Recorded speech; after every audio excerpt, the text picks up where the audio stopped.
एक ऐसा देश जहां महिलाएं अपनी कोख किराए पर देती है, उसके पीछे की वजह क्या है और इस देश में शादी के लिए लड़कियों को पुरुष क्यों नहीं मिलते? तो दोस्तों हम बात कर रहे हैं लाओस देश के बारे में। दोस्तों आज हम जानेंगे साउथ ईस्ट एशिया के एक खूबसूरत देश लाओस के बारे में। कहते हैं युवाओं को यहाँ की महिलाओं की सुंदरता, सस्ती शराब, टूरिस्ट प्लेस और इनका चौंका देने वाला कल्चर अपनी ओर खींच हिलाता है। इस देश के लोग पैसा तो कमाते हैं लेकिन जोड़ते कभी नहीं। जितना कमाते हैं सारा खर्च कर देते हैं। यहाँ की करेंसी इतनी कमजोर है कि हर भारतीय यहाँ जाकर करोड़पति बन जाता है।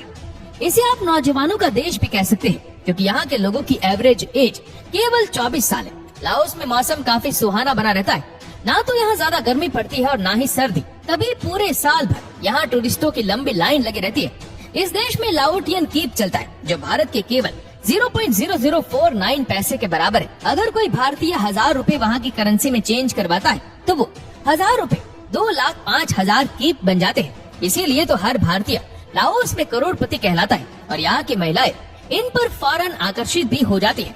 आप इस देश के बारे में एक बात जानकर चौंक जाएंगे कि यहाँ की महिलाएं अपनी कोख किराए पर देती है, यानी पैसे लेकर दूसरे शादीशुदा जोड़े के बच्चे पैदा करती है, उन्हें खुशी देती है और लाओस में इस काम को जायज माना जाता है। फ्रांस ने इस देश पर कई सालों तक शासन किया लेकिन 1949 में इसे फ्रांस की हुकूमत से आजादी मिली और लाओस में इंडिपेंडेंट 2 दिसंबर को सेलिब्रेट किया जाता है। और इस देश में वाटरफॉल में ऐसी जगह है जहां जाकर पर्यटकों के साथ साथ लोकल पीपल्स भी जमकर प्रकृति की सुंदरता का मजा उठाते हैं। झरने से गिरता पानी, हरे भरे पेड़ और मन की शांति लोगों को इस स्पॉट पर खींच लाती है। इसके अलावा राजधानी में मौजूद एक बौद्ध मंदिर है। इसके कुछ हिस्से गोल्ड से भी बनाए गए और लाओस में ये घूमने का एक केंद्र है। इसे temple of the golden city भी कहा जाता है जो उत्तरी सिरे पर मौजूद है। इसे सेठ किरत ने 1559 में बनाया था। ये बौद्ध मंदिर लाओस में काफी महत्व रखता है जो अपनी रॉयल्टी, आर्किटेक्ट और श्रद्धा का केंद्र है। और लाओस की कॉफी वर्ल्ड फेमस है जिसे यहाँ से काफी देशों में एक्सपोर्ट भी किया जाता है।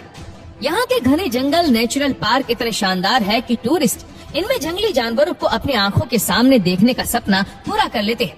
लाओस का नेशनल एनिमल हाथी है। यहाँ के झंडे का लाल रंग इस देश की आजादी में शहीद हुए लोगों को दर्शाता है।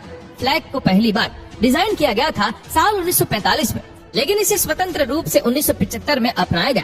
आपको जानकर हैरानी होगी कि लाओस में आप मौज मस्ती तो कर सकते हैं लेकिन वहाँ के लड़की से शादी नहीं कर सकते। एक लाओस महिला और दूसरे देश से आए आदमी उससे शादी नहीं कर सकते। हाँ, बाकी सब चलता है। अगर किसी आदमी को थाईलैंड जैसे मजे एकदम कम पैसों में लेने हो तो लाओस की यात्रा जरूर करें। लाओस देश आता है साउथ ईस्ट एशिया के हिस्से में। इसके पड़ोसी देश म्यांमार, चीन, कंबोडिया, वियतनाम और थाईलैंड जैसे देश है। यहाँ आपको अनगिनत हाथी देखने को मिलेंगे। इसीलिए इसे कंट्री ऑफ एलिफेंट के नाम से भी जाना जाता है। ऑफिशियली लाओस को people's democratic republic of Laos कहा जाता है। ये देश 2,36,800 स्क्वायर किलोमीटर में फैला हुआ है और एरिया के हिसाब से ये दुनिया का 22वां बड़ा देश है। लाओस की कुल आबादी 74 लाख है।